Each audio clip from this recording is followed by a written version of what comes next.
골목 어딘가에서 둔탁한 소리가 3번 울렸습니다. 그리고 정작 쓰러진 건 여자가 아니었습니다. 덩치 좋은 남자 셋이 좁은 골목 바닥에 나란히 누워 있었고 그 한가운데 한 여자가 서 있었습니다. 흐트러진 머리카락이 뺨을 스쳤고 손에는 이상하게도 꽃 한 송이가 들려 있었습니다. 하얀 안개꽃 한 줄기. 여자는 꽃을 내려다보더니 아무 일도 없었다는 듯 머리를 쓸어 넘겼습니다. 골목 어귀에서 이 장면을 목격한 사람은 딱 한 명이었습니다. 그리고 그 사람은 한동안 아무 말도 하지 못했습니다. 대체 저 여자가 누구이기에? 이 놀라운 반전의 전체 이야기가 궁금하시다면 잠시 구독 버튼을 눌러주세요. 평범해 보이는 사람들의 숨겨진 이야기를 매일 전해드립니다. 알림 설정까지 해두시면 단 하나도 놓치지 않으실 수 있습니다. 자, 그럼 이 여자의 이야기를 처음부터 들려드리겠습니다. 하람시 서영구 이름만 들으면 어딘가 세련된 느낌이 나지만 사실 이 동네가 지도에 정식으로 올라온 건 불과 몇 년 전 일이었습니다. 논밭이었던 자리에 아파트 단지가 들어서고 넓은 대로가 뚫리고 프랜차이즈 카페와 약국과 부동산이 줄줄이 입점하면서 서영구는 빠르게 신도시의 모양새를 갖춰갔습니다. 그런데 딱 한 군데 시간이 멈춘 듯한 곳이 있었습니다. 구청 뒷길로 꺾어 들어가면 나오는 좁다란 골목. 오래된 슬레이트 지붕 아래 포장마차 몇 개와 작은 가게들이 어깨를 맞대고 있는 곳. 신도시 사람들은 그곳을 구시장 골목이라고 불렀는데 대부분은 굳이 들어갈 이유를 찾지 못했습니다. 새 건물이 즐비한 대로를 두고 왜 저 좁은 데를 가겠냐는 식이었습니다. 오서연이 꽃집을 연 건 바로 그 골목의 끄트머리였습니다. 간판은 단출했습니다. 흰 바탕에 파란 글씨로 봄날의 꽃이라고만 적혀 있었습니다. 가게 안은 작았지만 늘 깔끔하게 정돈되어 있었고 입구 쪽 양동이에는 제철 꽃들이 빼곡하게 꽂혀 있었습니다. 서연은 매일 아침 6시면 꽃집 문을 열었습니다. 앞치마를 두르고 물뿌리개를 들고 꽃들에게 물을 주는 것으로 하루를 시작했습니다.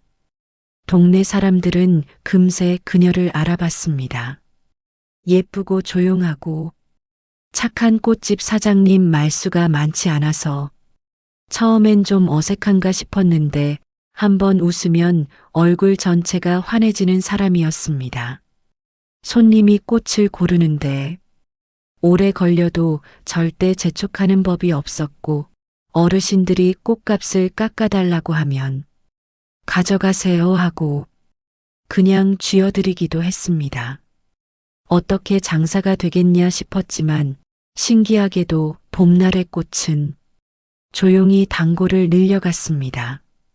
그렇게 서연이 서영구에 자리 잡은 지 석 달쯤 됐을 무렵이었습니다. 처음으로 이상한 낌새를 느낀 건 아주 사소한 것에서부터였습니다. 골목 입구 세탁소 사장이 갑자기 가게를 접었습니다. 워낙 조용하고 내성적인 사람이라 이사를 간다는 말도 없이 어느 날 그냥 셔터를 내렸습니다. 그런데 이상한 건 그 자리에 불과 열흘 만에 새 가게가 들어왔다는 것이었습니다. 인테리어 공사도 없이 그냥 하루아침에 간판이 바뀌어 있었습니다. 서연은 그냥 지나쳤습니다. 그 다음 주엔 골목 안쪽 문구점이 사라졌습니다. 이번엔 더 빨랐습니다. 월요일까지 분명히 영업을 했는데 수요일에 보니 셔터가 내려져 있었고 금요일에는 이미 다른 가게가 짐을 들이고 있었습니다. 서연은 꽃을 다듬으면서 골목 안을 조용히 눈으로 훑었습니다. 그리고 한 가지 사실을 알아챘습니다. 사라지는 가게들에는 공통점이 있었습니다. 하나같이 오래된 가게들이었고 하나같이 임대료가 상대적으로 낮은 자리였습니다. 그리고 새로 들어오는 가게들은 간판만 달랐지 어딘가 분위기가 비슷했습니다. 주인들이 달랐지만 왠지 비슷한 인상의 사람들이었고 가게 운영 방식도 어딘가 판에 박힌 느낌이었습니다. 설마 서연은 고개를 흔들었습니다. 별게 다 신경 쓰인다고 속으로 나무랐습니다. 나는 꽃집 사장이고 여기는 그냥 조용한 동네 골목이다. 그게 다다 그날 오후 골목에서 제일 오래된 포장마차에서 목소리가 들려왔습니다. 아가씨, 떡볶이 먹고 가요. 오서연이 저도 모르게 발길을 멈춘 건 그 목소리가 유독 크고 명랑했기 때문이었습니다. 윤복순 씨의 포장마차였습니다. 낡은 천막 아래 보글보글 끓는 떡볶이 냄비 뒤에서 50대 후반쯤 돼 보이는 여자가 국자를 들고 손짓하고 있었습니다. 얼굴엔 기름때가 살짝 묻어 있었고 앞치마는 오래 써서 색이 바랬지만 눈이 초승달처럼 휘어지는 웃음은 영락없이 오래 살아온 사람의 것이었습니다. 서연은 잠깐 망설이다가 천막 안으로 들어갔습니다. 얼마나 됐어요, 여기서? 서연이 작은 소리로 물었습니다. 복순 씨는 떡볶이를 그릇에 담으면서 기다렸다는 듯 대답했습니다. 23년 그리고 덧붙였습니다. 이 골목에서 내가 제일 오래됐어요. 서연은 뜨거운 떡볶이를 한 입 먹으면서 골목 입구 쪽을 슬쩍 바라봤습니다. 세탁소 자리에 새로 들어선 가게, 그 옆 문구점 자리에 공사 가림막, 그리고 저 멀리 골목 어귀에 잠시 서 있다가 사라지는 양복 차림의 남자 서연의 눈이 잠깐, 아주 잠깐 좁아졌습니다. 괜찮겠지. 그렇게 스스로를 달래면서도 어딘가 마음 한켠이 조용히 불편해지는 걸 서연은 느꼈습니다. 그날 이후로 서연은 조금씩 골목을 더 자세히 들여다보기 시작했습니다. 딱히 의심해서라기보다는 오래된 습관이었습니다. 낯선 곳에 자리를 잡으면 자연스럽게 주변을 파악하게 되는 것. 어디서 누가 오고 어디로 누가 사라지고 무엇이 반복되고 무엇이 달라지는지. 서연은 그걸 그냥 꼼꼼한 성격 탓이라고 스스로에게 설명했습니다. 그저 꼼꼼한 것뿐이라고. 서현구 구시장 골목에는 크고 작은 가게가 12개 있었습니다. 그중 터줏대감이라 할 만한 곳은 손에 꼽혔습니다. 윤복순 씨의 떡볶이 포장마차. 20년 넘게 같은 자리에서 열쇠를 깎아온 열쇠가게 노인, 그리고 오전에만 반찬을 내다 파는 60대 자매의 반찬 가게 정도였습니다. 나머지는 전부 최근 1, 2년 사이에 들어온 가게들이었습니다. 서연은 꽃집 앞에 물을 뿌리면서 골목 전체를 한 번씩 눈으로 훑는 버릇이 생겼습니다. 아침 6시 골목이 아직 조용할 때 어떤 가게가 먼저 문을 열고 어떤 가게에 어떤 사람이 드나드는지, 골목 입구에 가끔 세워지는 차의 번호판. 서연은 그것들을 굳이 기억하려 하지 않았지만 기억이 됐습니다. 그러던 어느 저녁이었습니다. 복순 씨 포장마차에 손님이 없는 틈을 타 서연은 떡볶이 한 그릇을 시켜놓고 나란히 앉았습니다. 복순 씨는 수다 떠는 걸 좋아하는 사람이었습니다. 말문이 열리면 잘 닫히지 않는 타입.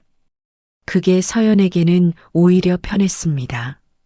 서연은 듣는 것만으로도 충분했으니까요. 있잖아요. 아가씨. 복순 씨가 국자로 냄비를 저으면서 목소리를 낮췄습니다. 요즘 골목 분위기가 좀 이상하지 않아요? 서연은 떡볶이를 씹으며 가만히 복순 씨를 봤습니다. 어떻게요? 글쎄, 뭐라고 딱 말하기가 어려운데. 복순 씨는 잠깐 냄비를 내려다봤습니다. 지난달에 세탁소 박 사장이 갔잖아요. 근데 그 사람 나한테 한마디도 없이 그냥 갔어요. 20년 이웃인데 이상하지 않아요? 이사 가면서 인사 한마디 없이 전화도 안 받고. 서연은 조용히 듣고 있었습니다. 문구점 최 씨도 마찬가지예요. 갑자기 가게 접는다고 하더니 다음 날 바로 짐 빼고 사라졌어요. 애가 셋인 사람이 그렇게 급하게 어딜 갔겠어요. 뭔가 있는 거 아닐까 싶기도 하고. 서연은 그릇을 내려놓으면서 물었습니다. 혹시 누가 찾아온 적 없어요? 나가라거나 이런 얘기하는 사람. 복순 씨가 잠깐 서연을 봤습니다. 왜요? 그냥요. 복순 씨는 대답하는 대신 잠시 망설이다가 목소리를 더 낮췄습니다. 한 번 왔었어요. 2달 전에 말끔하게 차려입은 남자 둘이 조합에서 나왔다고 하면서 이 골목 일대가 재개발 검토 구역에 들어갔다고 하더라고요. 뭐 시기는 미정이고 아직 확정된 건 없다면서. 그래서요? 그래서 뭐 나는 그냥 알았다고 했죠. 23년 됐는데 내가 뭘 겁내겠어요. 복순 씨는 웃었지만 눈은 웃지 않았습니다. 서연은 그날 밤 꽃집 문을 닫고 나서 골목을 한 바퀴 천천히 걸었습니다. 늦은 밤의 골목은 낮과 달랐습니다. 가게들이 셔터를 내리면 골목은 좁고 어두워졌고 불빛이라곤 멀리대로 쪽에 가로등 빛이 스며드는 것뿐이었습니다. 서연은 손을 주머니에 찌르고 천천히 걸으면서 골목 양쪽을 살폈습니다. 새로 들어온 가게들, 낮에 보면 평범한 잡화점, 편의점, 소형 인쇄소. 그런데 밤에 보면 이상하게 창문이 너무 어두웠습니다. 영업이 끝난 것 치고는 내부에서 빛이 새어나오는 곳도 있었고 주차할 이유가 없는 시간에 골목 어귀에 서 있는 차도 있었습니다. 서연은 차 번호를 눈으로 훑었습니다. 그리고 아무렇지 않게 지나쳤습니다. 집으로 돌아온 서연은 꽃집 뒷방 작은 책상에 앉았습니다. 서랍에서 낡은 수첩을 꺼냈습니다. 이 동네로 이사 오던 날부터 조금씩 적어온 수첩이었습니다.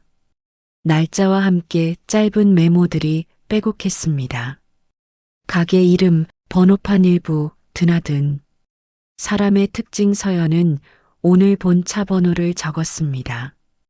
그리고 잠깐 펜을 내려놓고 창밖을 바라봤습니다. 3년 전 마지막으로 통화했던 목소리가 떠올랐습니다. 짧고 낮았던 그 목소리. 서연아, 나 뭔가 이상한 걸 발견했어. 그게 전부였습니다. 그 이후로 이재하는 연락이 끊겼습니다. 공식 기록엔 임무중 사망하지만 서연은 한 번도 그 기록을 믿은 적이 없었습니다. 서연은 수첩을 덮었습니다. 아직은 아니다. 아직은 확인된 게 없다. 하지만 그날 밤 서연은 오랫동안 잠들지 못했습니다. 조합에서 공식 공문이 날아온 건 그로부터 2주 뒤였습니다. 수신인은 구시장 골목 상인. 일동 내용은 간단했습니다. 하람시 서현구 일대 도시재생 사업의 일환으로 구시장 골목 구역이 정비 대상에 포함됐으며 향후 협의 절차에 따라 순차적으로 진행될 예정이라는 것. 문의사항은 하람시 도시개발조합 사무국으로 연락 바란다는 것. 공문 하단에는 조합장 이름이 적혀 있었습니다. 박도훈 서연은 꽃집 카운터에 앉아 그 이름을 한참 바라봤습니다. 처음 듣는 이름은 아니었습니다. 신도시 개발 초기부터 서형구 일대의 재개발을 주도해온 인물 지역신문에 종종 얼굴이 나오는 사람. 복지 행사에 빠지지 않고 참석하고 골목 상인들 명절 선물도 직접 챙긴다는 소문이 있는 이른바 좋은 사람으로 통하는 인물이었습니다. 서연은 공문을 조용히 내려놓았습니다. 골목 상인들의 반응은 엇갈렸습니다. 새로 들어온 가게들은 별 동요가 없었습니다. 반면 오래된 가게들은 달랐습니다. 열쇠 가게 노인은 공문을 받아든 날 저녁 내내 가게 앞에 서서 골목을 바라봤고 반찬 가게 자매 중 언니는 조합사무국에 전화를 걸었다가 연결이 안 됐다며 투덜댔습니다. 그리고 윤복순 씨는 처음부터 불같았습니다. 정비 대상? 웃기고 있네. 복순 씨는 공문을 한 손에 구겨 쥐고 포장마차 앞에 버티고 섰습니다. 지나가던 서연이 그 모습을 보고 걸음을 멈췄습니다. 무슨 일이에요? 아가씨도 받았죠? 이 종이 서연이 고개를 끄덕이자 복순 씨는 공문을 탁 펼쳐 보이며 말했습니다. 정비 대상에 포함됐다는 게 무슨 말이에요? 나가라는 거잖아요. 결국은 23년인데 23년 이 자리가 내 전 재산이에요. 서연은 복순 씨 옆에 나란히 서서 공문을 다시 읽었습니다. 법적으로 명도를 강제할 수 있는 내용은 없었습니다. 아직은 협의 단계라고 명시되어 있었고 상인들의 의견을 수렴하겠다는 문구도 있었습니다. 표면적으로는 문제가 없어 보이는 문서였습니다. 하지만 서연은 알았습니다. 이런 종류의 문서가 진짜 의미하는 건 따로 있다는 것을.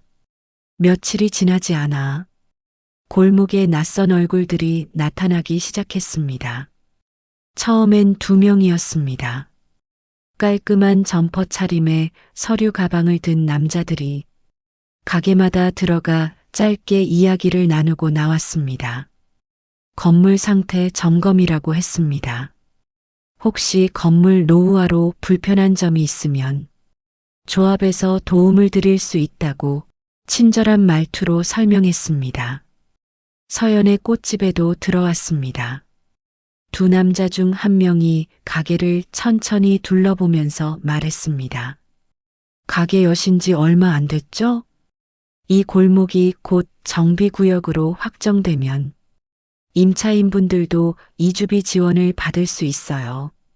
미리 알아두시면 좋을 것 같아서요. 서연은 꽃을 다듬던 손을 멈추지 않고 조용히 대답했습니다. 감사해요. 참고할게요. 남자는 명함을 내밀고 나갔습니다. 서연은 명함을 카운터 위에 올려놓고 잠깐 바라봤습니다. 하람시 도시개발조합 이름은 3글자였는데 직함은 따로 없었습니다. 그날 오후 늦게 서연은 복순시 포장마차 근처를 지나다가 멈췄습니다. 아까 그 두 남자가 다시 와 있었습니다. 이번엔 명함도 서류도 없었습니다. 한 명은 포장마차 천막 기둥에 기대서서 팔짱을 끼고 있었고 다른 한 명은 복순 씨 바로 앞에 서서 낮은 목소리로 뭔가를 말하고 있었습니다. 복순 씨의 표정이 굳어 있었습니다. 서연은 천천히 그쪽으로 걸어갔습니다. 가까워지자 남자의 말이 들렸습니다. 사장님, 저희가 드리는 조건이 사실 많이 좋은 편이에요. 이 시세에 이 보상금이면 다른 데 가셔도 충분히 자리 잡으실 수 있거든요. 근데 이걸 안 받으시면 나중엔 더 어려워질 수도 있다는 거 아셔야 해요. 복순 씨가 입술을 꽉 깨물고 있었습니다. 서연이 두 사람 사이에 조용히 끼어들었습니다. 저 혹시 끼어들어도 될까요? 남자들이 서연을 봤습니다. 옆 꽃집 사장이라는 걸 알아보는 눈치였습니다. 지금 하신 말씀이 공식적인 조합 입장인가요? 서연의 목소리는 낮고 조용했습니다. 대단히 날카롭지도 공격적이지도 않았습니다. 그냥 사실을 확인하는 것처럼 물었습니다. 남자가 잠깐 서연을 훑어봤습니다. 옆 꽃집 사장님이죠? 이건 저희가 복순 씨 사장님하고 하는 얘기라서요.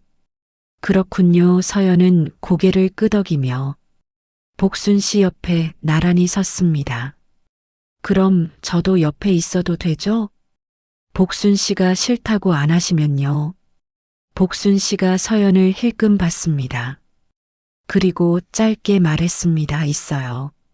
남자들은 서로 눈짓을 주고받더니 이내 몸을 돌렸습니다. 오늘은 그냥 가겠습니다. 사장님, 잘 생각해 보세요.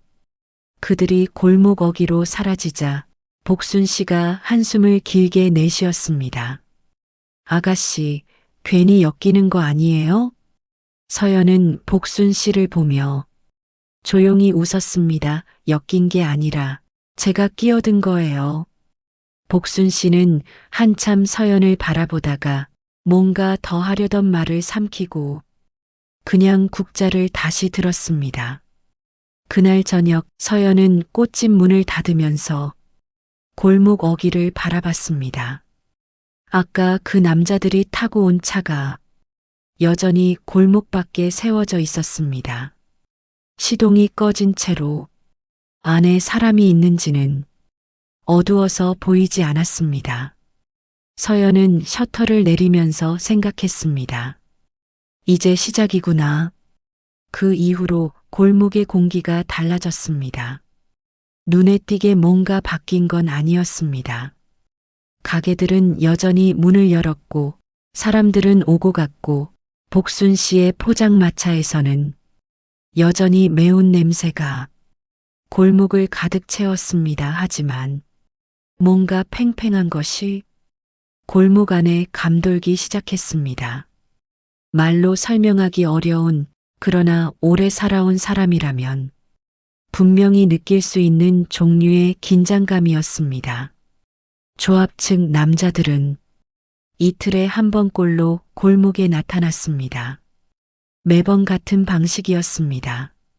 처음엔 정중하게, 그 다음엔 은근하게, 그 다음엔 조금 더 직접적으로 가게마다 들러 조금씩 다른 말을 건네면서 상인들을 개별적으로 흔들었습니다. 열쇠 가게, 노인에게는 건강 문제를 거론했고 반찬 가게 자매에게는 건물 위생 점검 결과를 들이밀었습니다. 각자의 약한 곳을 정확하게 찌르는 방식이었습니다. 그리고 그 중심엔 늘 윤복순 씨가 있었습니다. 복순 씨는 버텼습니다. 남자들이 올 때마다 정면으로 맞섰고 목소리를 높였고 절대 안 된다고 못을 박았습니다. 겉으로 보기엔 강해 보였습니다. 그러나 서연은 알았습니다. 복순 씨가 손님 없는 시간에 가끔 포장마차 천막 안쪽을 바라보며 혼자 앉아 있다는 걸, 그럴 때의 복순 씨 얼굴이 낮과 완전히 다르다는 걸, 서연은 그 모습이 마음에 걸렸습니다. 그러던 어느 오후였습니다. 서연이 꽃집 안에서 화환 작업을 하고 있는데 골목 쪽에서 낯선 소리가 들렸습니다. 뭔가 부딪히는 소리, 그리고 복순 씨의 목소리. 서연은 가위를 내려놓고 밖으로 나왔습니다. 복순 씨의 포장마차 앞에 남자 셋이 서 있었습니다. 아까 골목에서 보던 두 명의 처음 보는 얼굴이 하나 더 있었습니다. 새로운 남자는 체격이 컸습니다. 점퍼 소매를 걷어올린 팔뚝에 문신이 보였고 서류 가방 같은 건 들고 있지 않았습니다. 포장마차 가스통 하나가 바닥에 쓰러져 있었습니다. 복순 씨가 그 앞에 버티고 서 있었고 남자들은 별것 아니라는 듯 서 있었습니다. 실수로 건드렸어요. 죄송합니다. 큰 남자가 실실 웃으면서 말했습니다. 서연의 눈이 쓰러진 가스통에서 복순 씨의 굳은 얼굴로 그리고 남자의 웃음으로 천천히 옮겨갔습니다.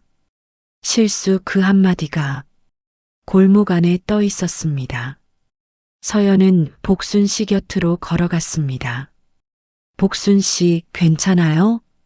복순 씨는 괜찮다고 했지만 손이 살짝 떨리고 있었습니다. 큰 남자가 서연을 봤습니다.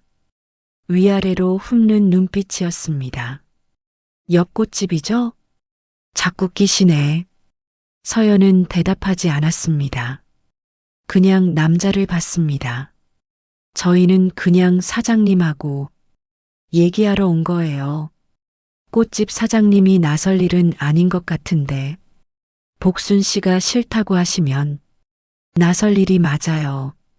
남자가 피식 웃었습니다. 용감하시네. 서연은 여전히 조용히 서 있었습니다. 특별히 주먹을 쥐거나 목소리를 높이지도 않았습니다. 그냥 서 있었는데 이상하게도 비켜설 생각이 전혀 없어 보이는 사람처럼 서 있었습니다. 남자가 한 발 가까이 다가왔습니다. 그 순간 서연의 눈이 미세하게 변했습니다. 남자를 보는 시선이 조금 달라졌습니다. 딱히 표현하기 어려운 변화였습니다. 온도가 내려간다고 해야 할까요? 아니면 초점이 완전히 달라진다고 해야 할까요?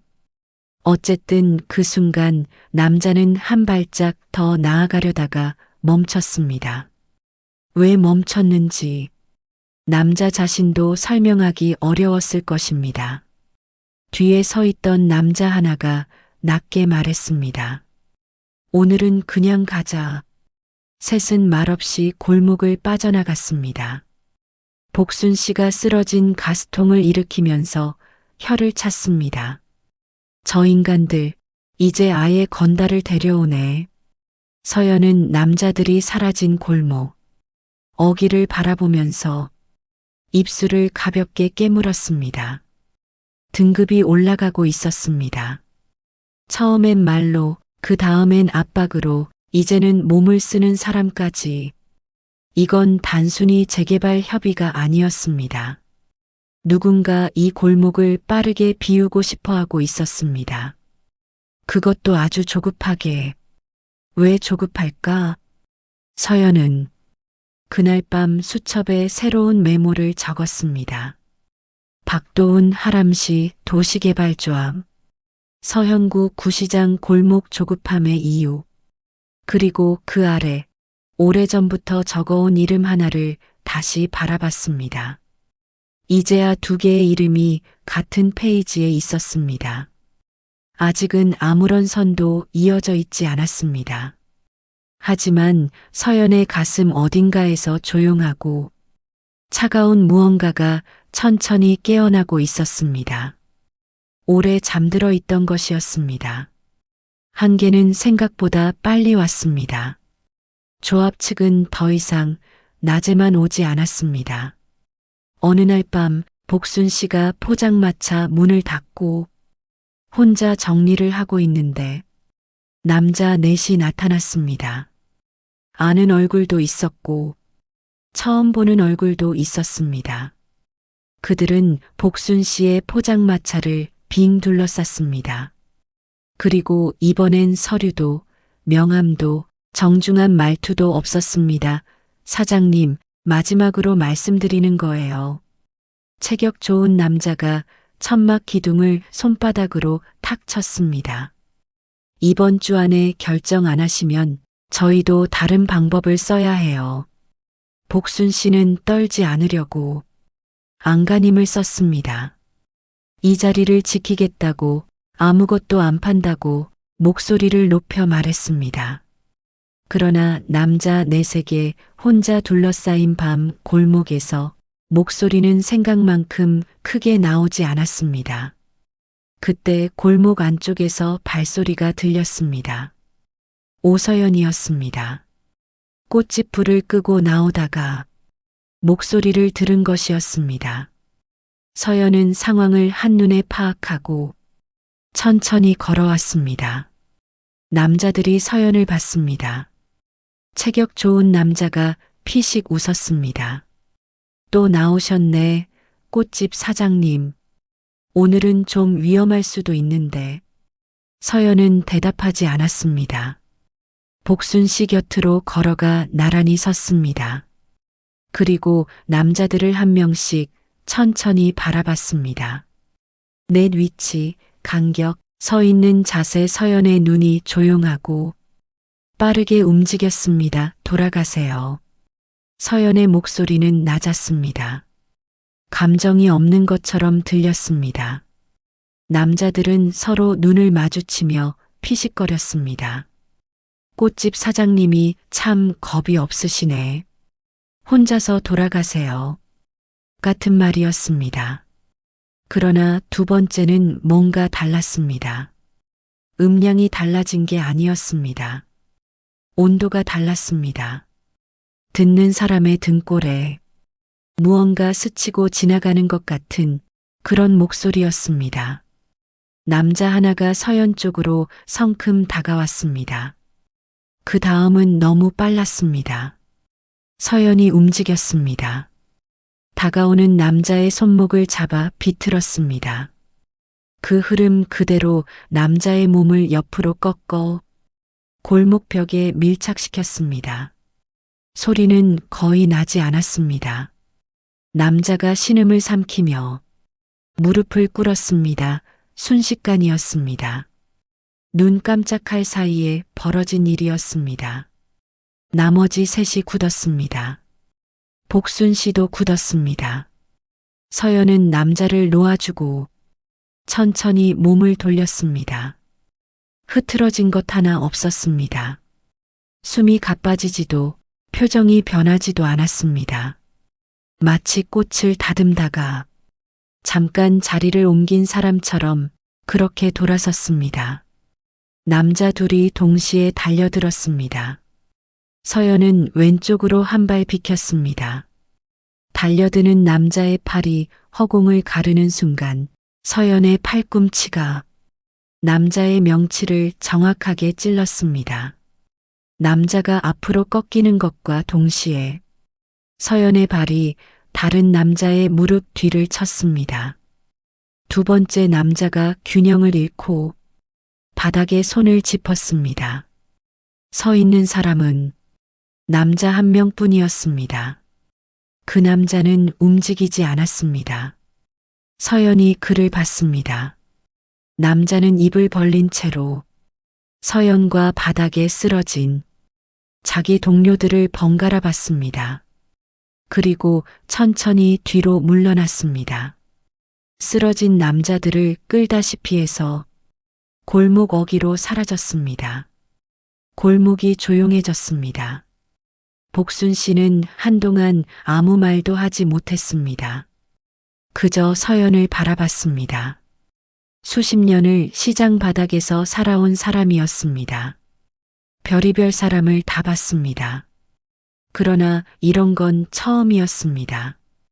꽃집 사장님이 저 조용하고 수줍던 꽃집 사장님이 아가씨 복순 씨의 목소리가 갈라졌습니다. 아가씨, 대체 누구야? 서연은 복순 씨를 바라봤습니다. 잠깐 사이가 있었습니다. 그냥 꽃집 사장이에요. 복순 씨는 그 대답을 믿지 않았습니다. 믿을 수가 없었습니다. 그러나 더 묻지 않았습니다. 서연의 눈빛이 더 이상 묻지 말라는 것처럼 느껴졌기 때문이었습니다. 서연은 쓰러진 가스통을 다시 일으켜 세워줬습니다. 오늘은 들어가서 쉬세요. 복순 씨가 천천히 고개를 끄덕였습니다. 서연은 골목을 나서면서 손을 내려다봤습니다. 아무렇지 않은 손이었습니다. 꽃을 다듬던 것과 똑같은 손이었습니다. 다만 서연은 알았습니다. 오늘 이후로는 달라질 것이라는 걸, 저들이 이대로 물러날 리 없다는 걸, 그리고 이제 이 싸움은 꽃집 사장으로서는 감당할 수 없는 규모로 커질 것이라는 걸, 서연은 걸음을 멈추지 않았습니다. 오히려 발걸음이 조금 더 단단해졌습니다. 다음 날 아침 골목은 평소와 다름없이 열렸습니다. 복순 씨는 여느 때처럼 포장마차 천막을 걷어 올렸고 서연은 꽃집 앞에 물을 뿌렸습니다. 둘은 눈이 마주치면 짧게 고개를 끄덕였습니다. 어젯밤 일은 말로 꺼내지 않았습니다. 꺼낼 필요가 없었습니다. 서로 알고 있었으니까요. 그러나 골목 분위기는 달랐습니다. 오전 중에 조합 측 남자들이 나타나지 않았습니다. 점심이 지나도 오후가 지나도 마찬가지였습니다. 사흘 동안 골목이 조용했습니다. 상인들은 처음엔 잘 됐다 싶었지만 시간이 지날수록 오히려 불안해졌습니다. 압박이 멈췄다는 건 포기했다는 뜻이 아니었습니다. 다른 방법을 준비하고 있다는 뜻일 가능성이 더 컸습니다. 서연도 그렇게 생각했습니다. 그리고 나흘째 되던 날 오후 박도훈이 직접 골목에 나타났습니다. 검은 세단에서 내린 박도훈은 예상보다 인상이 좋은 사람이었습니다. 50대 초반, 단정하게 빗어넘긴 머리카락, 부드러운 눈매, 고급스럽지만 튀지 않는 코트. 그가 골목을 걸어오는 동안 상인 두어 명이 먼저 고개를 숙였습니다. 그만큼 이 동네에서 박도훈의 무게는 가벼운 게 아니었습니다. 박도훈은 복순 씨의 포장마차 앞에 멈췄습니다. 복순 씨, 오랜만이에요. 목소리까지 부드러웠습니다. 복순 씨는 대답하지 않고 팔짱을 꼈습니다. 박도훈은 개의치 않는다는 듯 빙긋 웃으며 말을 이었습니다. 직원들이 너무 강하게 접근한 것 같아 본인이 직접 왔다고 이 골목 상인들을 생각하는 마음은 진심이라고 조합에서 제시하는 조건이 결코 나쁜 것이 아니라고 말 한마디 한마디가 매끄러웠습니다. 오랫동안 사람을 설득해온 사람의 언어였습니다. 서연은 꽃집 안에서 그 장면을 유리창 너머로 바라봤습니다. 박도훈이 말하는 동안 서연의 눈은 그의 얼굴이 아니라 손을 봤습니다. 그리고 그의 뒤에 서 있는 수행원들을 봤습니다. 셋 양복 차림이지만 서 있는 자세가 일반 직원과 달랐습니다. 무게 중심이 낮고 시선이 골목 전체를 훑고 있었습니다. 저건 직원이 아니다. 그때 박도훈이 고개를 돌렸습니다. 그리고 유리창 너머의 서연과 눈이 마주쳤습니다. 박도훈이 먼저 웃었습니다. 가볍게 목례를 했습니다.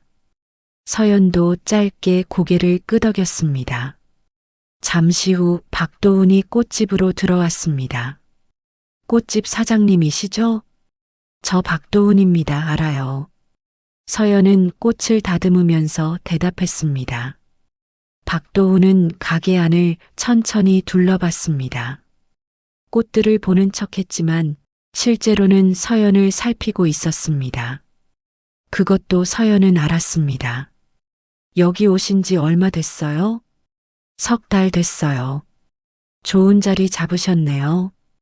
이 골목이 정비되고 나면 훨씬 좋아질 텐데 같이 잘해봐요. 서연은 아무 말도 하지 않았습니다. 박도훈이 명함을 카운터 위에 내려놓으면서 말했습니다.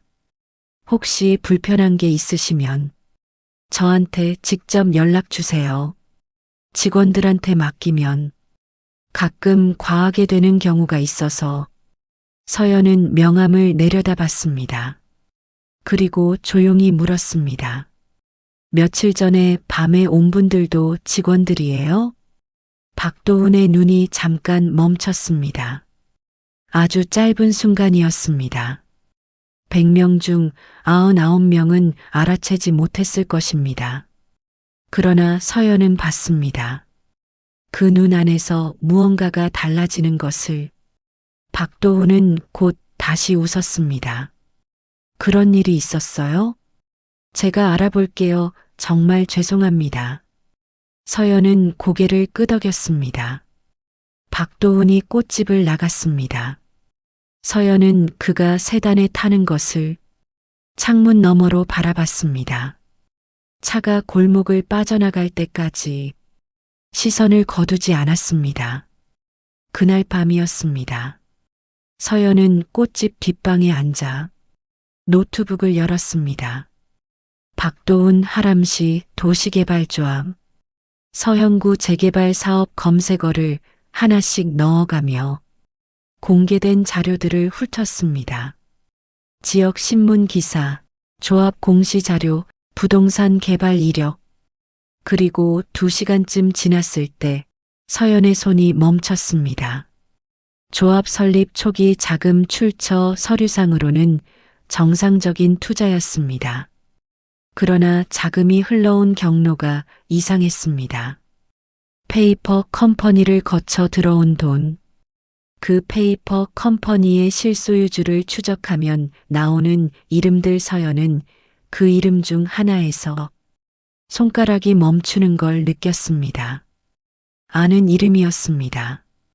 3년 전 마지막 임무에서 나왔던 이름이었습니다. 서연은 노트북 화면을 닫지 않은 채로 한참 앉아 있었습니다. 심장이 뛰는 게 느껴졌습니다. 오랫동안 이런 느낌이 없었습니다. 두려움이 아니었습니다. 확신이 가까워지는 느낌이었습니다. 이재아가 발견한 게 이거였구나. 서연은 천천히 휴대전화를 들었습니다. 저장되지 않은 번호로 문자를 보냈습니다. 짧은 문자였습니다. 움직여야 할 것 같아. 잠시 후 답장이 왔습니다. 알았어, 준비할게. 강유미였습니다. 서연은 전화기를 내려놓고 창밖을 바라봤습니다. 어두운 골목. 저 멀리 복순시 포장마차 자리에 꺼진 불빛. 서연은 오랫동안 그 어둠을 바라봤습니다. 꽃집 사장 오서연은 이제 없었습니다. 아직 완전히 사라진 건 아니었지만 그 안에서 다른 사람이 눈을 뜨고 있었습니다. 강유미가 서형구에 나타난 건 문자를 보낸 지 이틀 뒤였습니다. 평범한 차림이었습니다. 캐리어를 끌고 골목 입구에 나타나서는 꽃집 문을 열고 들어왔습니다.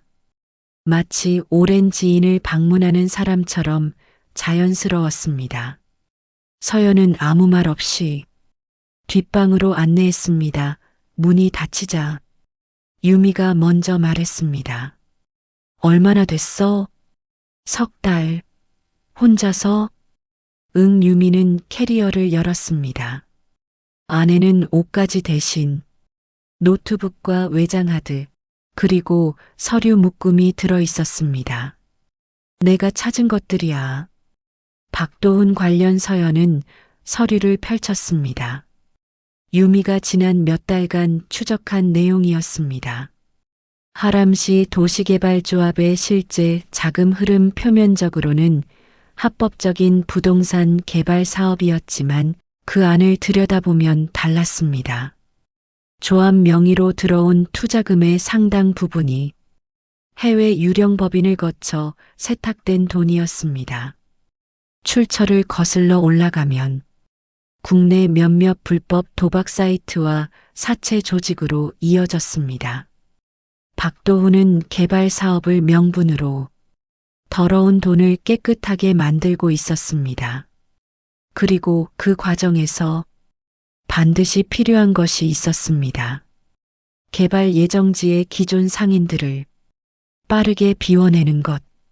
오래된 상인들이 버티면 개발 일정이 늦어지고 일정이 늦어지면 자금 세탁의 흐름이 끊깁니다.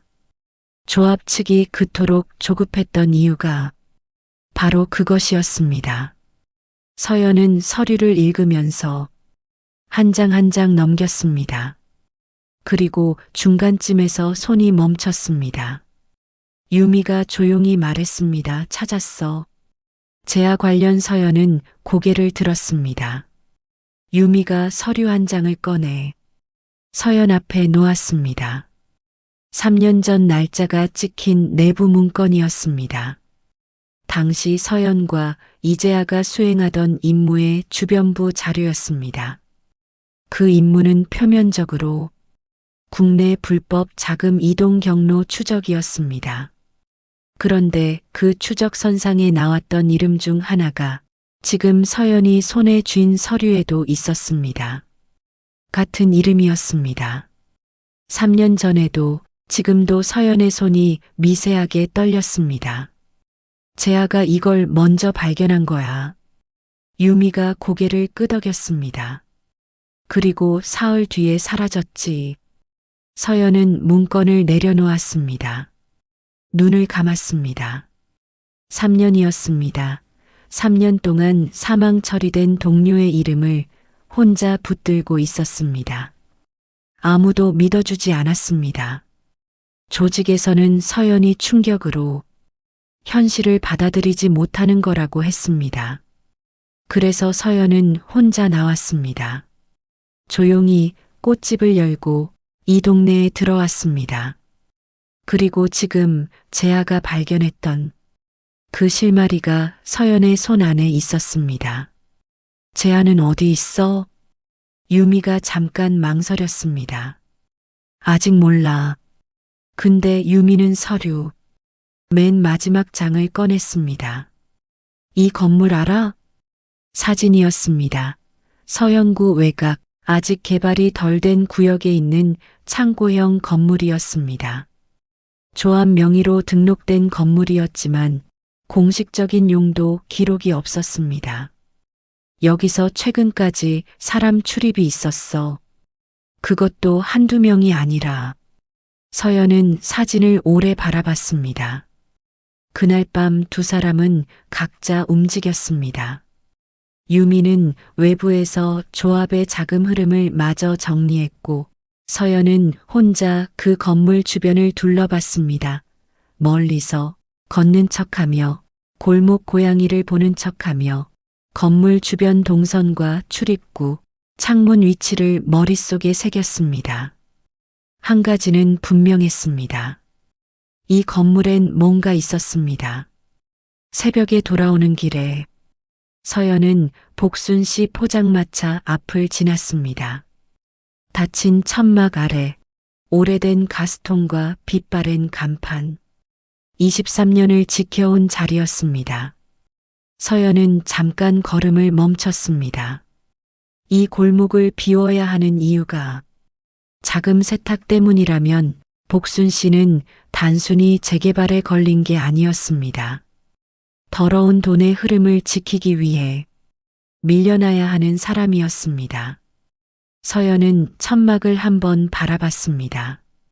그리고 다시 걸었습니다. 내일은 끝낸다 발소리가 골목 안에 조용히 울렸습니다. 다음 날 새벽 서연은 꽃집 문을 열지 않았습니다. 대신 검은 긴팔과 어두운 색 바지로 갈아입고 뒷방 서랍 깊숙이 넣어두었던 물건들을 꺼냈습니다. 손바닥만 한 무전기, 소형 카메라, 그리고 접이식 케이블 타이 몇 개 꽃집 사장의 물건이 아니었습니다. 유미에게 짧게 연락했습니다. 들어간다. 조심해. 내부 인원 최소 4명으로 파악됐어. 서연은 전화를 끊고 건물 쪽으로 걸었습니다. 서형구 외곽의 창고형 건물은 낮에 봤을 때보다 밤에 더 이상했습니다. 불이 꺼져 있었지만 건물 뒤편 환기구에서 희미한 빛이 새어나오고 있었습니다. 서연은 건물을 한 바퀴 돌았습니다. 출입구 2개, 창문 4개, 지붕으로 올라가는 외벽 파이프. 서연은 파이프를 잡았습니다. 올라가는데 소리가 나지 않았습니다. 지붕 환기구를 통해 내부를 내려다봤을 때 서연은 숨을 한 번 참았습니다. 건물 내부는 사무 공간으로 꾸며져 있었습니다. 서버 장비와 모니터 여러 대, 그리고 서류 더미. 남자 셋이 각자 모니터 앞에 앉아 있었고 한 명은 전화 통화 중이었습니다.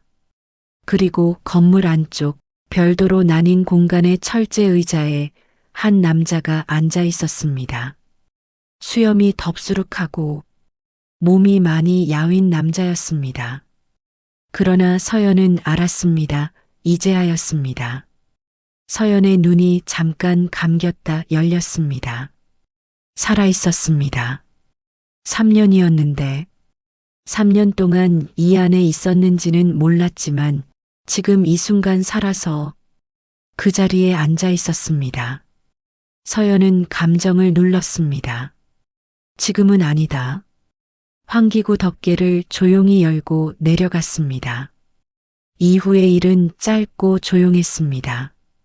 서연은 소리를 최소화하면서 움직였습니다. 첫 번째 남자는 의자에서 일어나기도 전에 제압됐고 2번째는 돌아보다가 그대로 쓰러졌습니다. 3번째와 4번째는 소리를 지르려 했지만 그럴 틈이 없었습니다.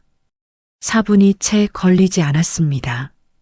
서연은 이재하가 있는 공간으로 걸어갔습니다. 이재하는 서연을 봤습니다. 처음엔 눈을 의심하는 얼굴이었습니다. 그러다 천천히, 아주 천천히 눈가가 붉어졌습니다. 서연아 목소리가 갈라졌습니다. 서연은 아무 말도 하지 않고 케이블 타이를 잘라냈습니다. 그리고 이재하의 팔을 잡아 일으켰습니다. 손이 떨렸지만 서연은 그것을 내색하지 않았습니다. 걸을 수 있어? 응, 그럼 가자. 2 사람은 건물을 빠져나왔습니다. 유미가 밖에서 기다리고 있었습니다. 이재하를 보는 순간 유미의 얼굴이 와락 무너졌습니다. 그러나 3 사람은 그 자리에서 오래 머물지 않았습니다. 해야 할 일이 남아 있었습니다.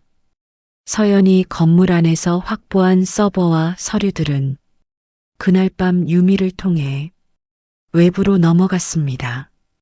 박도훈의 자금 세탁 전모, 조합 운영 비리, 상인 협박 과정이 고스란히 담긴 자료들이었습니다. 사흘 뒤 하람시 도시개발조합에 수사기관의 압수수색이 들어왔습니다. 박도훈은 그날 오후 사무실에서 연행됐습니다. 지역 뉴스는 며칠 동안 그 이야기로 가득했습니다. 구시장 골목 상인들은 처음엔 영문을 몰랐습니다. 그냥 어느 날 갑자기 압박이 멈추고 조합 측 사람들이 사라지고 뉴스에서 조합장이 잡혔다는 소식이 들려왔습니다. 열쇠 가게에 노인은 텔레비전 앞에서 한참 멍하니 앉아 있었고 반찬 가게 자매는 서로 손을 붙잡고 울었습니다. 그리고 윤복순 씨는 서연을 찾아왔습니다.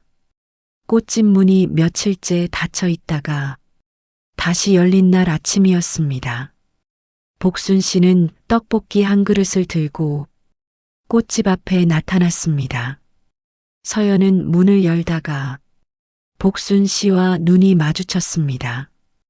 2 사람은 꽃집 앞 계단에 나란히 앉았습니다. 복순 씨는 한동안 말이 없었습니다. 떡볶이 그릇을 서연에게 건네고 자기 몫은 들고 천천히 먹었습니다.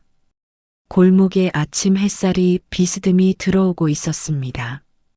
한참 만에 복순 씨가 입을 열었습니다. 아가씨가 한 거지? 서연은 대답하지 않았습니다. 복순 씨는 고개를 끄덕였습니다. 몰라도 돼 그냥. 고마워요, 서연은. 떡볶이 국물을 한 모금 마셨습니다. 뜨겁고 매웠습니다. 복순 씨가 다시 말했습니다. 아가씨, 많이 힘들었죠? 서연은 대답하지 않았습니다. 대신 골목 안쪽을 바라봤습니다. 열쇠 가게 노인이 셔터를 올리고 있었고 반찬 가게 쪽에서 도마 소리가 들렸습니다. 평범하고 조용한 아침이었습니다. 눈물이 날 것 같았습니다. 서연은 눈을 깜빡였습니다. 복순 씨가 아무 말 없이 서연의 손을 잡았습니다. 투박하고 거친 손이었습니다. 수십 년 동안 국자를 잡고 냄비를 들고 비바람 속에서 포장마차를 지켜온 손이었습니다. 서연은 그 손을 뿌리치지 않았습니다. 한참을 그렇게 앉아 있었습니다. 골목에 바람이 지나가면서 꽃집 입구에 꽂아둔 꽃들이 살랑 흔들렸습니다. 이름 모를 들꽃 한 송이가 계단 아래로 떨어졌습니다. 복순 씨가 그걸 주워서 서연의 손에 쥐어줬습니다. 서연은 그 꽃을 내려다봤습니다. 오래전에 이 일을 시작했을 때 서연은 누군가를 지키는 게 임무라고 생각했습니다. 그러나 지금 이 순간 서연은 처음으로 자신이 지켜진다는 느낌이 무엇인지 알 것 같았습니다. 지키는 것과 지켜지는 것. 어쩌면 그 둘은 처음부터 같은 것이었는지도 몰랐습니다. 골목에 햇살이 가득 찼습니다. 봄날의 꽃집 앞에서 두 사람은 오래 앉아 있었습니다. 오서연은 끝내 자신이 누구인지 복순 씨에게 말하지 않았습니다. 말하지 않아도 됐습니다. 복순 씨도 굳이 묻지 않았습니다. 그냥 옆에 있어줬습니다. 그것으로 충분했습니다. 어쩌면 우리 주변에도 이런 사람이 있을지 모릅니다. 아무 말 없이 조용히 웃고 묵묵히 꽃을 다듬고 아무도 모르게 누군가를 지키는 사람. 평범해 보이는 얼굴 뒤에 아무도 몰랐던 이야기를 품고 사는 사람. 이 놀라운 반전의 전체 이야기가 궁금하셨다면 잠시만 구독 버튼을 눌러주세요. 평범해 보이는 사람들의 숨겨진 이야기를 매일 전해드립니다. 알림 설정까지 해두시면 단 하나도 놓치지 않으실 수 있습니다. 오늘도 끝까지 함께 해주셔서 감사합니다.